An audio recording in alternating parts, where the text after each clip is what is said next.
নবদ্বীপে ক্ষিপ্ত হনুমানের আক্রমণে আহত এলাকার ৩০ থেকে ৪০ জন। বন দপ্তরের কর্মীরা এলেও হয়নি কোনো লাভ। ঘটনায় আতঙ্কিত এলাকাবাসী। এবার এক ক্ষিপ্ত হনুমানের দাপটে আতঙ্কিত গোটা এলাকাবাসী।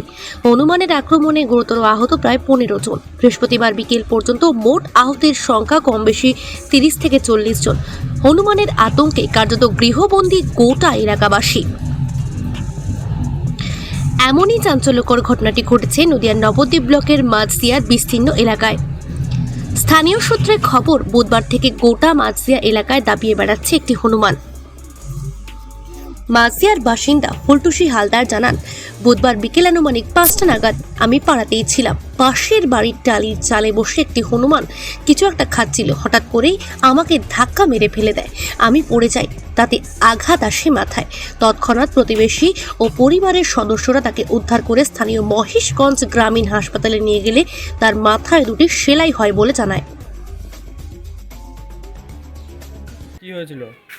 কি হয়েছিল কালকে? ওইখান থেকে আমার তো হনুই ছেলেই দিল। কটা নাগাদ হয়েছিল? এখন মনে হয় 5টা মতন বাজে। যে কোথায় লেগেছে আপনার? আমার অন্য জায়গায় কামড়েও দিইনি, হাজতেও দিইনি, আমাকে ফেলেই দিয়ে মাথায় নিয়ে গেছে। মাথায় সেলাই পড়েছে? একটা ছেলে বেরিয়েছে। মাঝদিয়া বেলেডাঙ্গা স্কুল মাঠ এলাকার বাসিন্দা গৌরাঙ্গ দেবনাথ জানান, বৃহস্পতিবার সকাল আনুমানিক 9:45 নাগাদ বাজারে যাব বলে বেরোচ্ছি। হঠাৎ একটা হনুমান এসে আমার উপর আক্রমণ করে। বাম হাতে একাধিক কামড় দেয়, এমনকি শরীরের মাংস তুলে নেয় বলে তিনি জানান। তৎক্ষণাৎ তিনিও যান মহেশগঞ্জ গ্রামীণ হাসপাতালে। সেখানে গেলে তাকে প্রাথমিক চিকিৎসা করে। পরে বেলা 12টা নাগাদ যেতে বললে তিনি যান। তখন তাকে ভ্যাকসিন সহ প্রয়োজনীয় চিকিৎসা করা হয়। পাশের এই বাড়িতে পাশের বাড়ি ঢুকেছিল, তাদের বাড়ি গ্রিল খোলা ছিল, ঢুকে গিয়ে তাদের একজনকে আছে দিয়ে 2-1 লাঠি নিয়ে হনুমানটার পেছন তাড়া করে। হনুমানটা আমাদের পাশের বাড়ির ছাদের থেকে লাফ দিয়ে আমার টিনের ঘরে এসে, আমি বাজারে বেরোচ্ছিলাম, ওই মোমেন্টে আমাকে কামড়ে দিয়ে। কটা নাগাদ হয়েছিল? 9:45 নাগাদ। তারপরে আমি হসপিটালে চলে গেলাম এখান থেকে টোটো করে।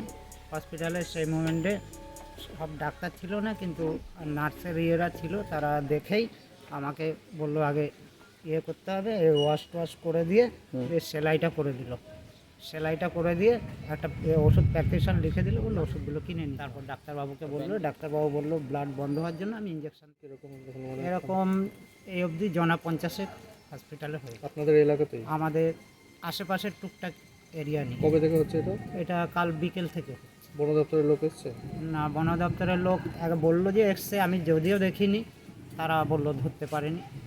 ওই এলাকার গৃহবধূ শর্মিষ্ঠা দেবনাথ জানান, বুধবার থেকে গোটা মাঝদিয়া এলাকায় একটি হনুমান দাপিয়ে বেড়াচ্ছে। শুনেছি বুধবারও বেশ কয়েকজনকে আক্রমণ করেছে। বৃহস্পতিবার সকাল থেকেই আমাদের এলাকায় শুরু করেছে।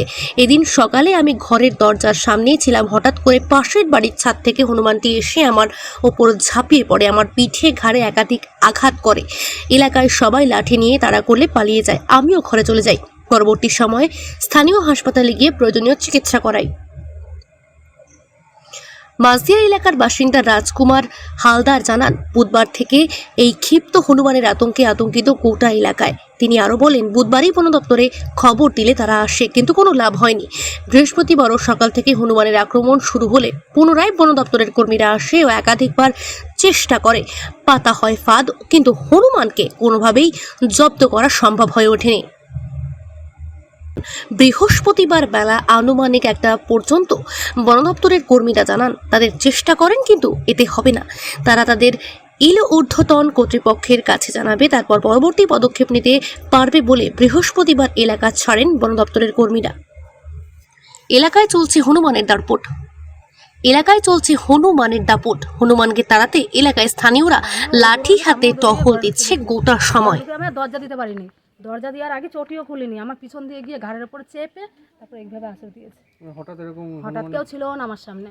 কি পাগল বলে মনে হচ্ছে? হ্যাঁ, সবাই তো বলছে পাগল হয়েছে হনুমানটা। কতদিন ধরে চলছে আপনাদের এলাকায়? এটা কালকে শুনেছি পাকা রাস্তায় হয়েছে, এই পাকা রাস্তায়। তা আমরা রাত্রেবেলা শুনেছি, তা আমরা তো জানি না সকালবেলা আমাদের এখানে হবে। সকাল হতে তো এখানেও শুরু হয়েছে। হ্যাঁ, বন দপ্তরের লোকজন এসছে, খাঁচা পেতেছে, ওর মধ্যে পড়েনি। না পড়াতে আমাদেরকে ছেলেপেলে সব লাঠি নিয়ে তারা মারা করেছে। আমি সামনে কেউ ছিল না, পিঠের উপর পুরো চেপে বসে আছে। আমি হাত পা নাড়াচাড়া যখন করলাম অনেকক্ষণ পরে আঁচড় উচড় দিয়ে তারপর ছেড়ে গিয়েছে। ছেড়ে যাওয়ার পরে আমার ছেলে ঘরে ঘুমিয়েছিল, আমি আবার পাশের ঘরে গিয়ে দরজা দিয়েছি, দেওয়ার পরে তারপরে এটা চলে যাওয়ার পরে আমি বেরিয়েছি ঘর থেকে। আপনার নাম? হ্যাঁ, কালকে বিকেলে এসেছিল, সকাল 7টা থেকে এসেছিল। আজকে সকাল 7টা থেকে ছিল। হ্যাঁ ছিল। ওনারা চেষ্টা করেছে। হ্যাঁ, ওরা চেষ্টা করেছে, ওরা পারেনি, ওদের ক্ষমতার বাইরে হতো।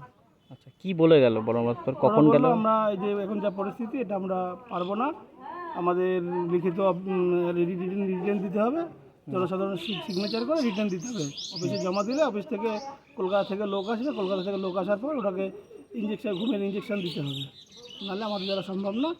তাই ওনারা বহু পরিশ্রমের পরেও ওনারা পারেনি, ওনারা 1টার সময় এখান থেকে চলে যায় গাড়ি নিয়ে। আপনার নাম? রাজকুমার হালদার।